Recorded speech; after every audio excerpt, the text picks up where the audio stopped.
que vous allez bien. On se retrouve donc aujourd'hui avec une nouvelle vidéo et aujourd'hui on va parler règles. Donc oui, c'est un sujet qui est très tabou sur YouTube, j'ai remarqué ça, il n'y a vraiment pas beaucoup de vidéos à ce sujet parce que voilà, c'est vrai que YouTube n'aime pas trop ça forcément non plus, mais il faut quand même en parler. C'est vrai que c'est un sujet qui est quand même assez important parce qu'il y a beaucoup de jeunes filles et de jeunes femmes qui ne comprennent pas encore vraiment ce que c'est, comment ça fonctionne, voilà, il y a beaucoup encore de choses qui ne sont pas forcément dites. Donc aujourd'hui je tenais à vous en parler voilà, brièvement. Je ne vais pas vous raconter mon histoire, mais je vais vous expliquer un petit peu ce que c'est, comment ça se déroule et voilà. Donc qu'est-ce que les règles dans un premier temps? Donc, en fait chaque mois il faut savoir qu'à la puberté, l'utérus du coup prépare à accueillir donc ce qu'on appelle un œuf, donc qui est le résultat entre l'ovule et le spermatozoïde. Donc pour accueillir cet œuf, en fait l'utérus fabrique ce que l'on appelle l'andromètre. Donc en fait l'andromètre c'est une petite muqueuse qui se met donc du coup sur les parois de l'utérus. Et donc en fait ce qui provoque ce que l'on appelle les règles, c'est l'andromètre en fait qui se détache de l'utérus. Donc en fait s'il n'y a pas l'ovule qui est fécondé par le spermatozoïde, du coup l'andromètre se détache et ce qui fait que ça donne ce que l'on appelle aujourd'hui les règles. En fonction des saignements, ça varie selon d'une femme à une autre, donc ça peut durer entre 3 et 7 jours. Et s'il n'y a pas grossesse, du coup cela se répète chaque mois. Donc comment se déroulent-elles? Les règles apparaissent généralement entre 10 et 16 ans selon donc pareil les femmes. Et ce que l'on appelle donc un cycle, il dure en moyenne 28 jours, mais ça c'est pareil, selon les femmes ça peut varier. Ça peut aller donc de 21 jours à 35 jours. Ensuite, on se demande toujours pourquoi les règles font-elles mal et pourquoi sont-elles douloureuses. En fait, la muqueuse étant détruite et évacuée, cela va du coup activer donc les muscles de l'utérus et il va plus ou moins donc du coup se contracter pour pouvoir évacuer l'andromètre. Donc c'est vrai que parfois ces contractions musculaires peuvent être vraiment très douloureuses, donc vous avez plusieurs petits trucs pour pouvoir du coup diminuer cette douleur.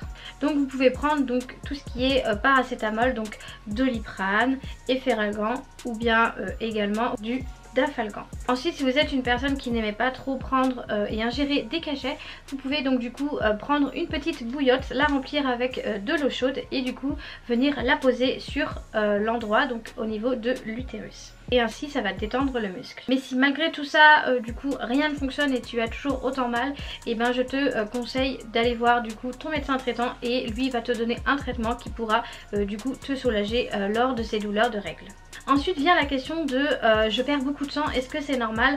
Donc voilà, combien perd-on de sang? On a l'impression de perdre vraiment beaucoup de sang alors que pas du tout. Cela représente juste en fait le petit contenu d'un fond de tasse à café. Selon ce qui est dit, on évacuerait entre 80 et 85 ml de liquide contre seulement 35 ml de sang, donc c'est vraiment très peu. Parce que oui, vous n'avez pas que du sang qui s'écoule mais également du liquide, ce qui donne une impression de grosse quantité. Et maintenant donc du coup on en vient à la dernière partie qui est qu'est-ce que je peux utiliser comme protection. Il existe tout type de protection, donc vous avez notamment donc les serviettes hygiéniques, mais vous avez également aussi les tampons. Ce qui se fait un petit peu plus maintenant, c'est ce qu'on appelle la cup.